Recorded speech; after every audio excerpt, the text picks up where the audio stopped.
Tales from the Darkside is a 1990s film directed by John Harrison and is based on the TV show of the same name. So the plot of the movie is basically this woman's planning a dinner party. And you realize that not too long after she's planning this, that the main course she's going to serve is this poor little child that she has locked in a dungeon that she built off her kitchen. Basically, the whole point of this movie, the whole plot of this movie, is for the little boy to try to pass the time so he can think of a plan to escape.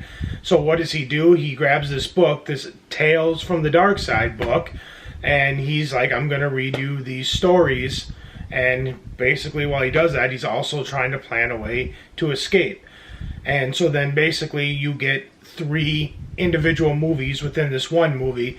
He starts telling the first tale, and that goes on to for a 20-minute sequence. You go back to the woman in her kitchen with the child. He's like, all right, I'm gonna read you another story. Goes back, shows another movie. Goes on like this for like an hour and a half. First sequence you get in this movie is Lot 249, and it stars Steve Buscemi, Christian Slater, and Julianne Moore. And basically, Steve Buscemi plays this college student who wins this Lot 249 in this auction, and it's an old tomb with a mummy in it. And within this mummy, buried inside of it, is a scroll that has this spell on it that basically he can make the mummy do whatever he wants to do. So what he does is he controls it to go out and basically kill people who have wronged him. The 2 people that he targets in this specific segment is Julianne Moore and her boyfriend. They framed him for some robbery of some artifact from some museum, and so they did him wrong, so he sends this mummy out to basically kill them. I thought this one was done really, really well. It reminded me very much of the old Universal Mummy. It was actually rather creepy, the way that they did it, and it definitely showed of the old Universal monsters. It had that kind of feel the whole time. I will say the death scenes with the mummy are pretty gruesome. They're very graphic. They're very bloody. But other than that, I mean, the whole segment was done really well. It was shot really well. Very 90s, though. It reminded me a lot of just a 90s TV movie. But I mean, the writing wasn't bad. The acting was all pretty good by Christian Slater, Steve Buscemi, and Julianne Moore. So overall, of this first segment, Lot 249, I was definitely a fan. The second segment in this movie is called Cat from Hell. It stars David Johansen and William Hickey, who most people might know as playing Lewis from National Lampoon's Christmas Vacation. This guy. The Blessing! The plot of this segment is an old man hires a hitman to basically come and kill his cat because he's convinced the cat is supernatural and is responsible for the deaths of his wife, his wife's best friend, and his gardener. This segment I thought was quite a bit darker. Actually is quite a bit darker. Some of the cinematography was really cool, especially during the backstory, the flashback segments of the movie were done really, really well. These really cool blues kind of reminded me a little bit of some of Creepshow as far as the use of color was concerned. I will say it was absolutely hilarious to watch this hitman try to kill this cat and basically just getting outsmarted at every turn. He constantly thinks he has one up on the cat. He always thinks he's smarter than the cat, but the cat always proves him wrong. It gets to the end, and the ending there's a pretty disgusting ending to it. I'm not going to give it away of what happens, but it's pretty gross. It's probably the grossest segment in this whole movie. But it was very well done. It was well acted. Brian Johansson, I've always been a fan of his. Every time I've seen him act, even as a singer too, I've always enjoyed his work. He plays a great just slime ball hitman, and he's absolutely hysterical watching him going going, just seeing who has the better of the wits against this cat, and yeah, and it doesn't end well for him. Spoiler alert, but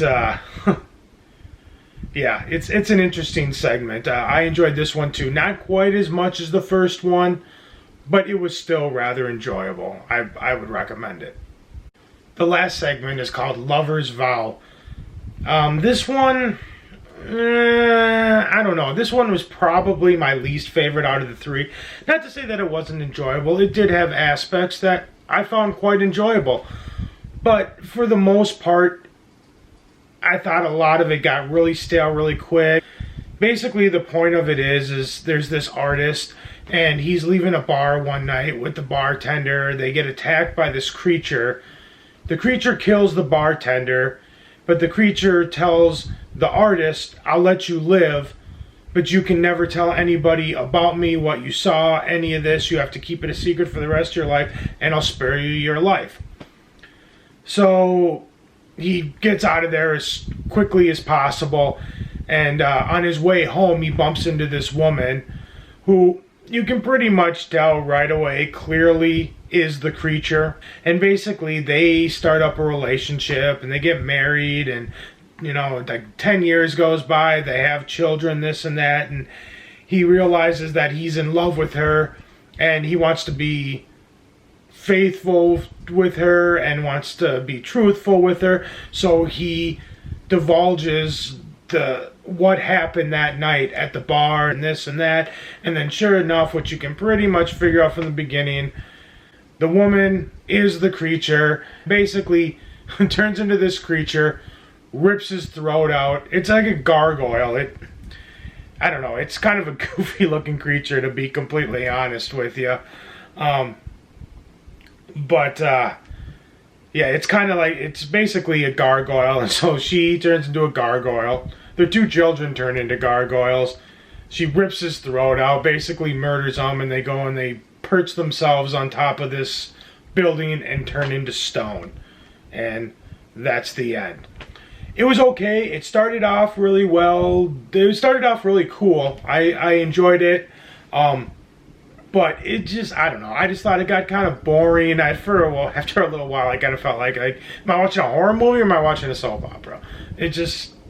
It didn't really do a whole lot for me. Luckily, the other two segments I thought were really well done. I really enjoyed those. So once all three segments are done, you go back to the child who's locked up in the dungeon and the woman who's planning to cook him. I won't give away what happens at the end of that. You can probably figure out what happens at the end of that. So they basically just kind of wrap that up. They have the woman and the child kind of battle it out for a little bit, and somebody wins, somebody doesn't, and that's pretty much the end of that movie. Like I said, overall, 2 out of 3 I thought were really well done. But the third one, it's just, I don't know. I probably would never need to watch the third one again. The first 2, I could definitely see myself watching again. Out of 5 possible jack-o'-lanterns, I give this 3. Thank you very much for watching. Welcome to my channel. This is the first time I've ever done movie reviews, as you can probably tell. I have really no idea what I'm doing, but I appreciate you guys watching. If you enjoyed this specific video, please like, subscribe, comment, share. I'd really appreciate it. Okay, see you guys later. Bye.